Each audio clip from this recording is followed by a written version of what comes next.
Sir, step away from the house with your hands visible. I stood still as 5 patrol cars boxed in my little home.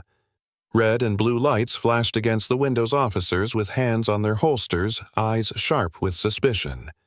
One of them shouted through the megaphone, "Armed suspect.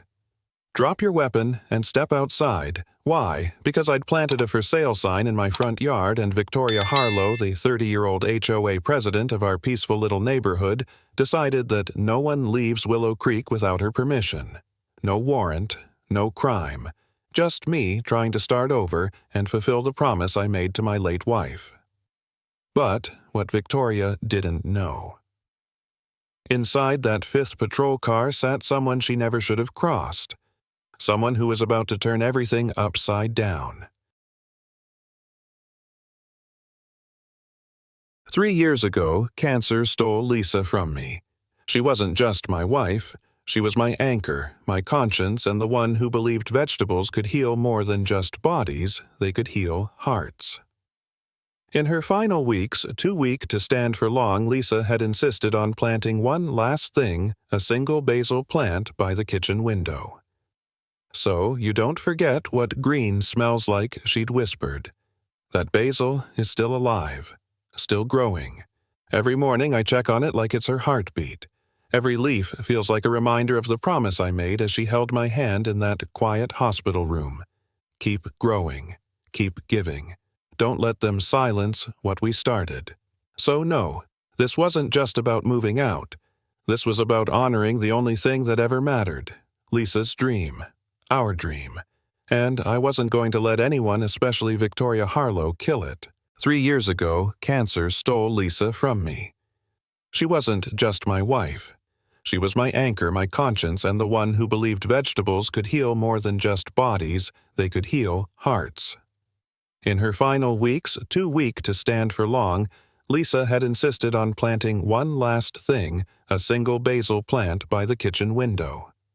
"So you don't forget what green smells like," she'd whispered. "That basil is still alive, still growing. Every morning I check on it like it's her heartbeat. Every leaf feels like a reminder of the promise I made as she held my hand in that quiet hospital room. Keep growing, keep giving. Don't let them silence what we started." So no, this wasn't just about moving out. This was about honoring the only thing that ever mattered, Lisa's dream. Our dream. And I wasn't going to let anyone, especially Victoria Harlow, kill it. The moment I hammered the for sale sign into my front lawn, she appeared. Victoria Harlow. She emerged from her pristine 2-story home like she'd been waiting for this exact moment. Blonde hair, flawless yoga pants, designer brand, not a bead of sweat despite the summer sun. She didn't walk, she glided, smile, sharp as glass. "Mr. Thompson," she said sweetly. "Surely you're not thinking of leaving our lovely little community." I told her about the hospital contract, about Lisa, about the farm. She nodded politely, but her eyes didn't blink. They just stared, calculating.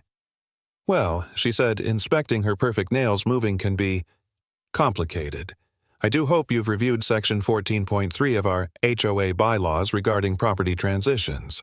That was the first time I saw it. The smile on her lips didn't match the warning in her voice, and somewhere deep down I knew Victoria wasn't going to let me go. Victoria Harlow didn't just dislike me, she hated me. It started 2 years ago when she proposed a new HOA rule banning front yard vegetable gardens. She called them unsightly, said they hurt property values. I called it nonsense. Lisa and I had turned our front yard into a living tribute raised beds pollinator plants compost system. Neighbors loved it. So did the local news. I fought back, took it to small claims court, and I won. I stood in front of the HOA board holding photos data, even a letter from a real estate agent. This garden raised neighborhood value by 3%. Victoria had to repeal the rule. She smiled at the meeting, but she never forgave me. From that day forward, I wasn't just Robert Thompson the farmer. To her, I was a humiliation that had to be erased.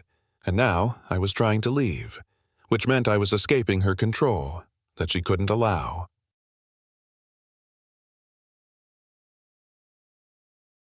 The next morning, a bright orange violation notice was taped to my front door.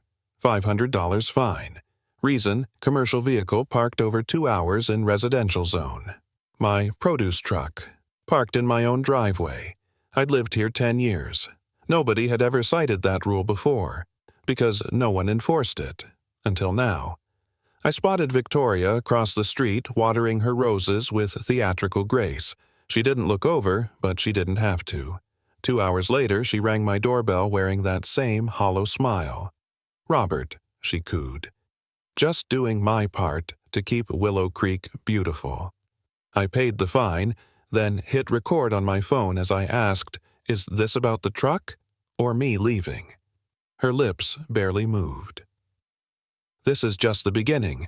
She thought I wasn't recording. She thought I'd back down. She didn't know I'd been preparing for war, just not her kind. 3 days after listing, I had a serious buyer. Young couple. Loved the garden. Wanted to raise their kids with real food, not frozen pizza. Then suddenly, silence. No follow-up, no calls returned. When I pressed my realtor, she hesitated, then forwarded me an email. It was from Victoria, sent to every homeowner in Willow Creek. Subject line, "Urgent, fraudulent activity at 114 Sycamore Lane." She accused me of racking up unpaid HOA fines, hiding structural violations, and creating disharmony in the neighborhood.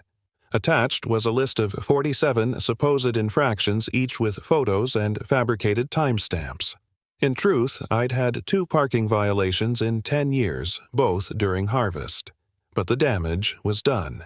The couple backed out. Reputation is fragile in suburbia, and Victoria knew exactly how to poison a deal.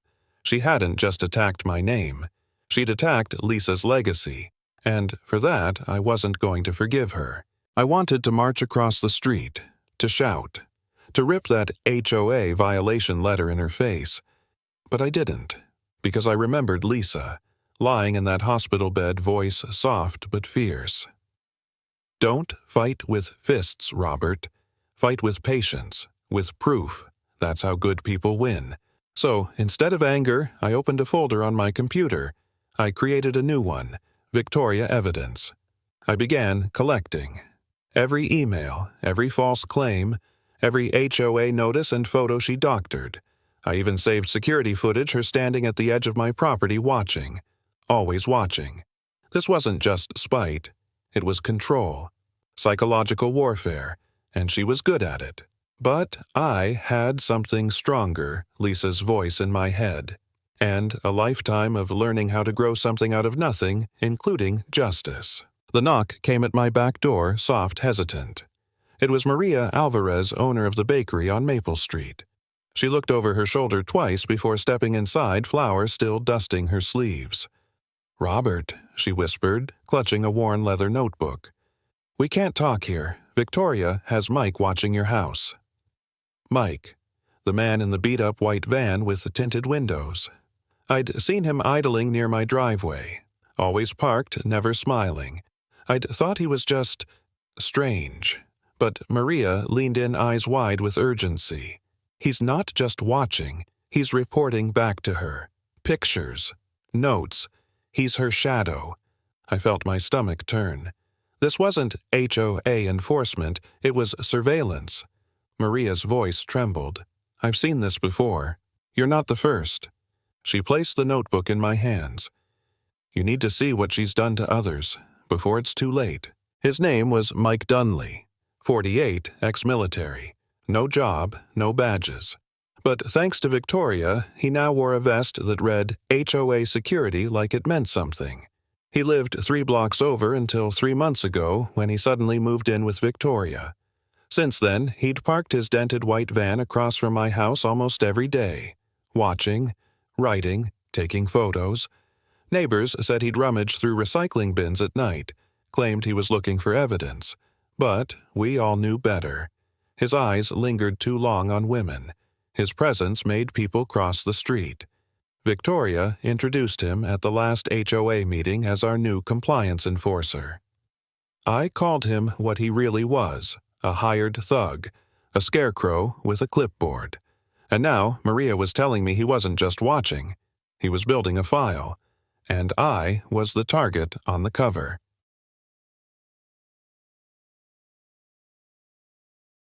Maria opened her notebook and flipped to a page marked in red.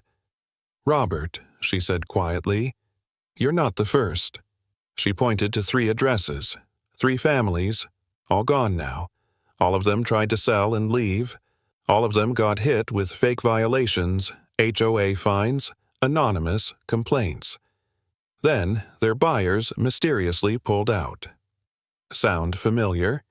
Each case followed the same pattern harassment intimidation collapse of home value.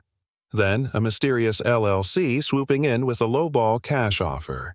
The buyer, Victor Harlow, Victoria's younger brother, each time under a different company name.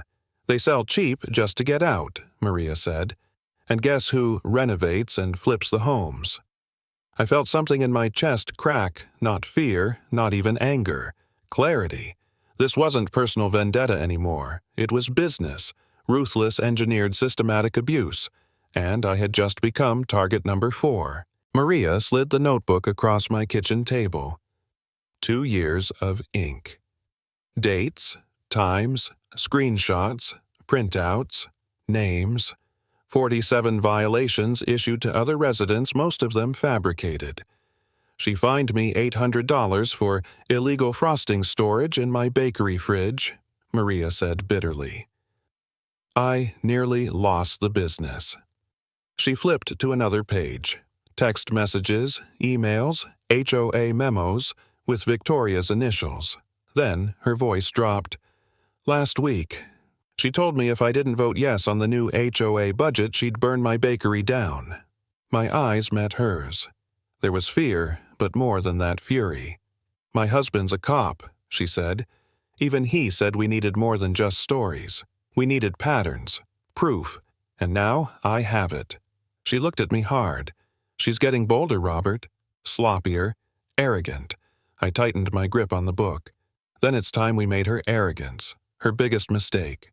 We met in Maria's bakery after hours. Flour still hung in the air, but the warmth was gone, replaced by tension. If we hit her head on, she'll bury us, I said. Maria nodded. So we let her bury herself. We needed Victoria to overreach, to feel untouchable. That meant I had to keep pretending to pack up pretend the sale was still going through. She'll panic, Maria said. Try to stop you again, but this time I'll be watching. She handed me a discreet camera pen. Wear it when you talk to her. I'll monitor the HOA chats and record every meeting. We expose her from both ends. It was risky.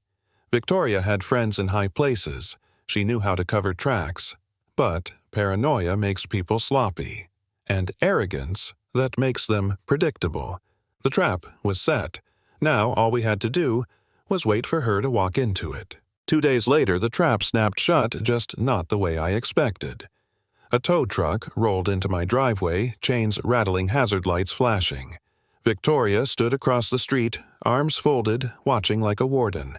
The driver stepped out, clipboard in hand. Here to remove a commercial vehicle. HOA request, he said flatly. I braced myself, camera pen recording. Then he looked at me. His face softened. Wait. You're Robert Thompson? I nodded cautiously. He smiled. You sell at the Saturday market, right? My wife's diabetic. Your kale saved her numbers last year. He turned back to the truck and unhooked the chains. No way I'm towing you for this lady. She's nuts. Across the street, Victoria's smile cracked. She stormed over, screaming about bylaws and licenses, threatening to have his business shut down. He just laughed. You'll have to stand in line. And just like that, for the first time, I felt like I wasn't alone. That same evening, Victoria called an emergency HOA meeting. The agenda, A, temporary emergency resolution to protect property values. Maria and I knew exactly what that meant. Victoria stood at the front of the clubhouse, flanked by board members she'd handpicked neighbors who owed her favors or feared her wrath. Her voice syrupy smooth. Effective immediately. No homeowner may move out within 90 days of listing their property. Violations will incur daily fines. Maria objected, citing state real estate law. Victoria cut her off. This is about community stability, and Robert Thompson's sudden exit threatens that stability. I sat in the back, silent, recording every word. The vote passed. 4-1, Maria's protest was drowned in polite applause from people too afraid to meet my eyes. It was illegal, unenforceable. But it gave Victoria what she wanted, a weapon, and 90 more days to use it against me.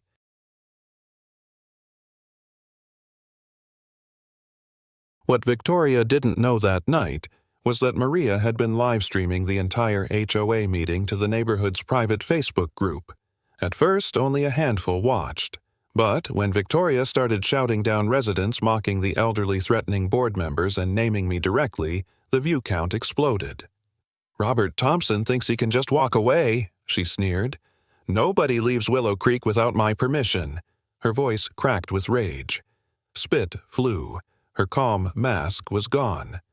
Comments poured in. "Is this even legal? She's unhinged.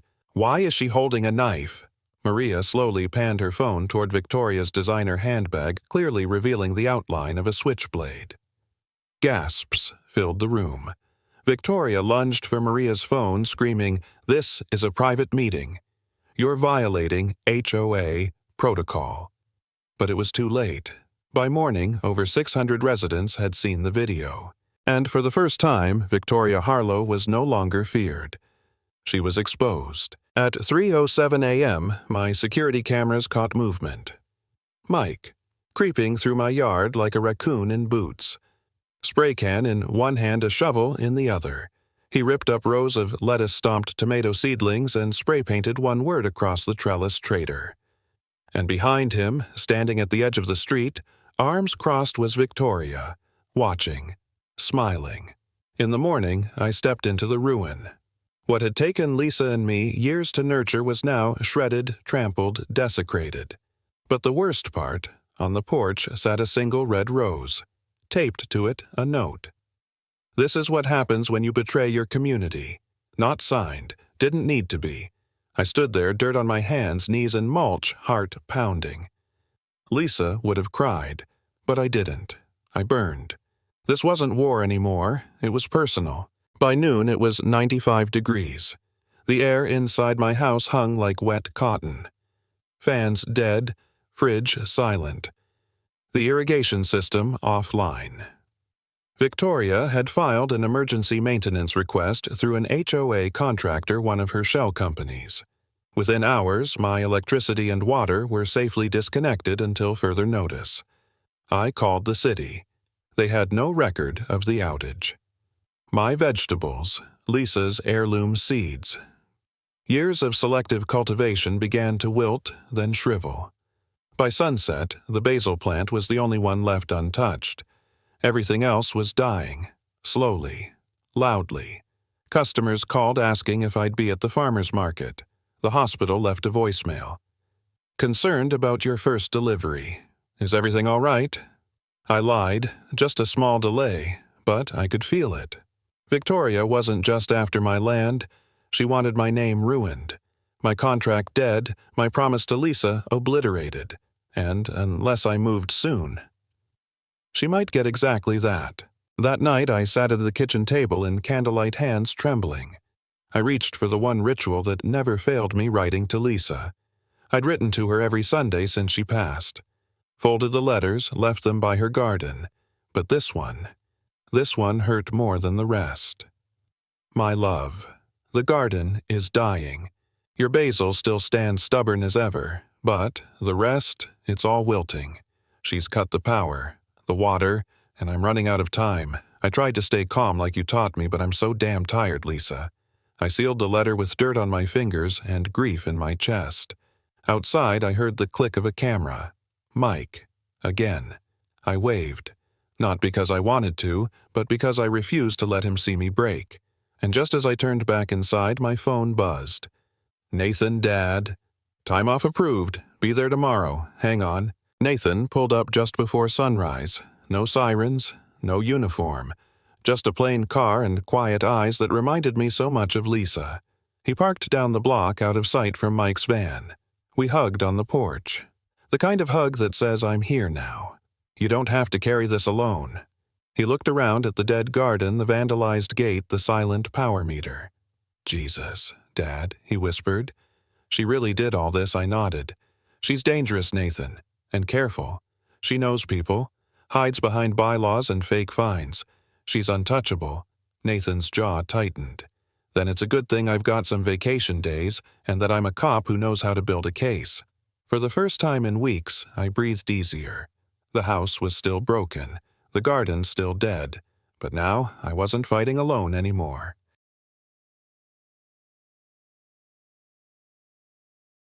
That night, as Nathan and I reviewed Maria's footage and organized the evidence, a car slowed outside.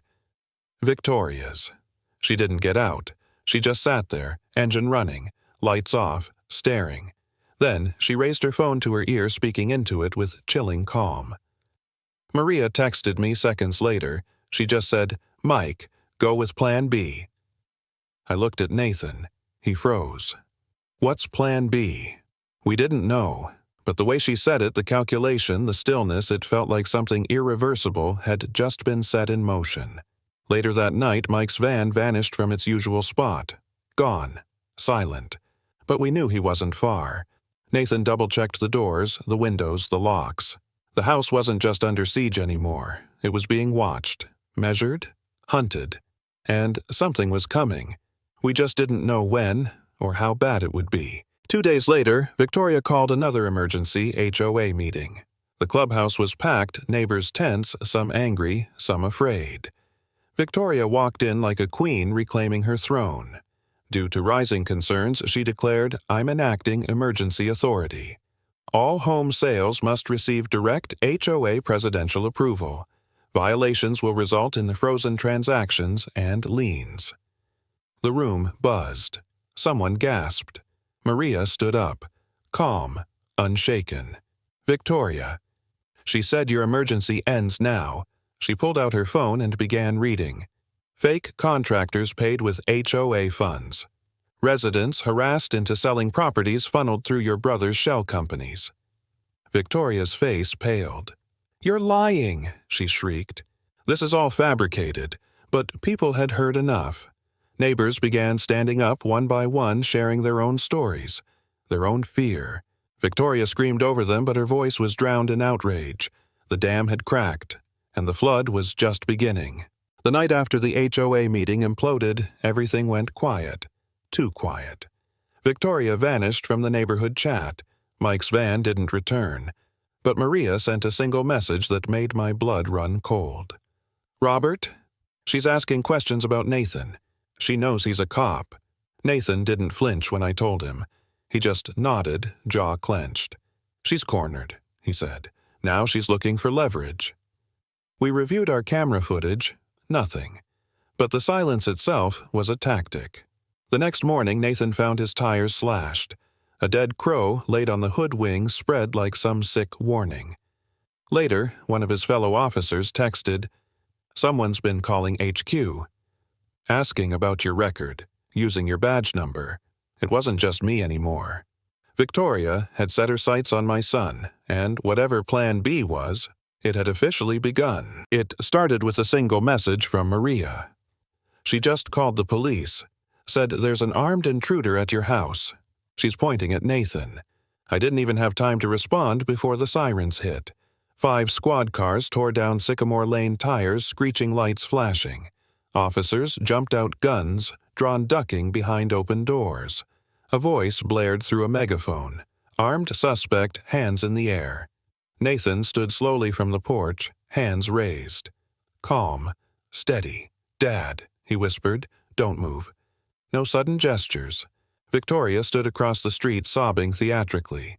That's him. He was here yesterday with a gun. He's impersonating a cop. Nathan's badge was holstered at his waist. He kept his voice measured. I'm Officer Nathan Thompson. Badge 2847. Off duty, visiting my father. My weapon is holstered. I will reach for my ID slowly. The air crackled with tension. Fingers hovered near triggers. And for the first time, I feared I might lose both my son and my sanity because of one woman's lies.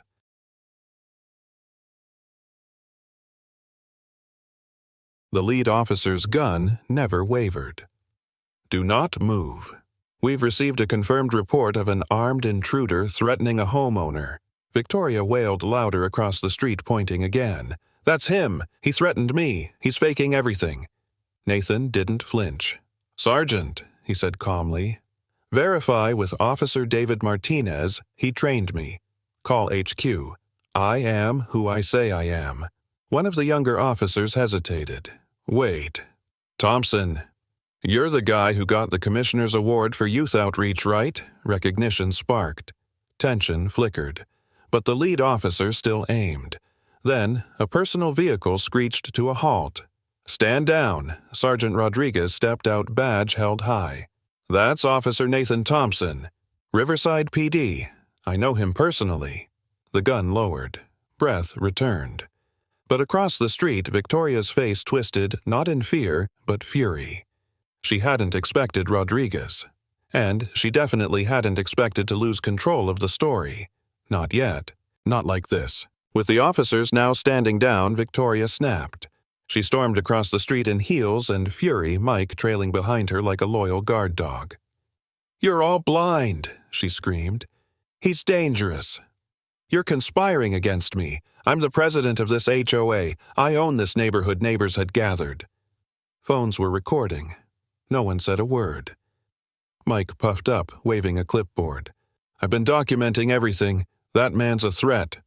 Sergeant Rodriguez turned to him. Cool as ice. Is that so, Mr. Dunley? Aren't you under a restraining order for stalking? Mike froze. Rodriguez stepped forward. And you're admitting Victoria hired you to watch and photograph residents. That's criminal harassment. Victoria's voice shrieked. You can't do this. I made this place valuable. They're jealous. They're all jealous. Then she lunged. Her hand cracked across Nathan's face. Gasps. Rodriguez didn't hesitate. Victoria. Harlow. You're under arrest for assaulting a police officer, filing a false report, and criminal harassment. And just like that, the Queen of Willow Creek fell. Victoria tried to pull away as Rodriguez reached for the cuffs, but her designer heels betrayed her. She stumbled backward, arms flailing, and fell face first into my ruined vegetable garden. Right into the wilted tomatoes Lisa and I had planted years ago. Poetic. Mike panicked, turned, and ran. But karma's funny like that. He tripped over one of the decorative planters Victoria herself had installed. Slammed straight into the concrete, taking out my old sprinkler head on the way down. Rodriguez cuffed them both as neighbors filmed in stunned silence. Inside one of those planters, a hidden microphone. She'd been illegally recording my property for weeks. As Victoria was loaded into the squad car, I noticed something I hadn't seen in days. The basil plant. Still standing. Still green. Just like the promise I made to Lisa. Justice didn't just arrive, it bloomed. Back at my house, Sergeant Rodriguez wasn't done. He pulled out his phone, showed me a document. We've been tracking her for months, Robert, but your case gave us what we needed. That's when the unmarked SUV rolled up. 2 men stepped out FBI. Mr. Thompson, one said, does the name Judge Harold Morrison mean anything to you? My stomach dropped. They showed me a photo, Victoria with a man in robes and a real estate broker. He's been fixing cases for years. Foreclosures, false liens. HOA suits all linked to Victoria's companies. Turns out she wasn't just stealing HOA funds. She was a key player in a property manipulation ring spanning 3 counties, shell companies, bribed inspectors, fake contractors, and her brother just a front. The real buyer behind it all was Morrison. This wasn't neighborhood drama, it was federal fraud. Victoria's downfall wasn't the end of a story, it was the start of a much bigger case. Victoria was sentenced to 4 years in federal prison. Mike got 18 months for stalking and conspiracy. And Judge Morrison, his arrest made national headlines. The HOA board resigned in disgrace, and in a packed community meeting, Maria was unanimously elected as president. At first, she refused.